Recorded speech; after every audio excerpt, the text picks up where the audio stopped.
حضرت ابو هريره رضی الله تعالی عنہ نے روایت ته فرمایي چې نبی کریم صلی الله علیه وسلم فرمایلی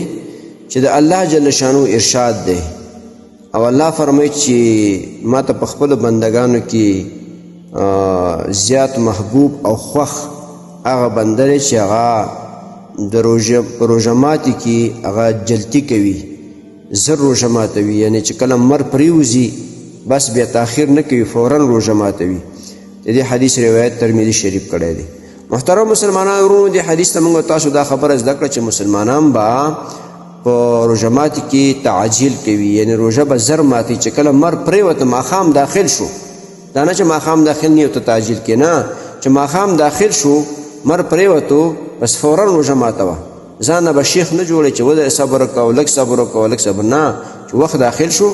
بس اذان شروع شو یا اذان وخت داخلي اذان ما نه کېږي نو اذان ته ځکه بوسیږي چې دا اذان نه کېږي ته اذان نه اوري ته وخت پیژنه چې وخت داخل شو ماقام داخل شو فورا روژه ماتوه او بل دا چې الله جل شانو په خپل بندگانو کې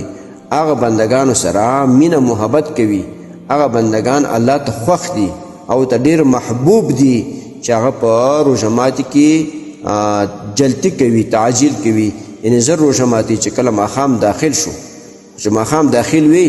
بس نه چې مخکې ماته کوي چې ماښام داخل شو بیا تاخیر مه کوئ لکه بعضې خلک چې 5 دقیقې او 6 دقیقې او 3 دقیقې او 4 دقیقې بس وروسته روژه ماتوي نه صبر وکړه صبر نه چې وخت داخل دی بس روژه ماتوه بیا نور بیا یې سارېږه مه او اذانونه هم خو په وخت کېږي او که اذان نه اوري بس تا باندې وخت پېژندل فرض دي چې وخت داخل شو روژه ماتوه او په دغه حدیث باندې عمل وکړه چې الله ته هغه بندگان خوښ دي چې هغه په روژه کې روژه ماتي کې تعجیل کوي.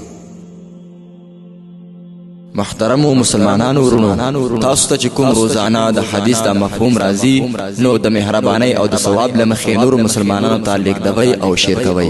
والسلام.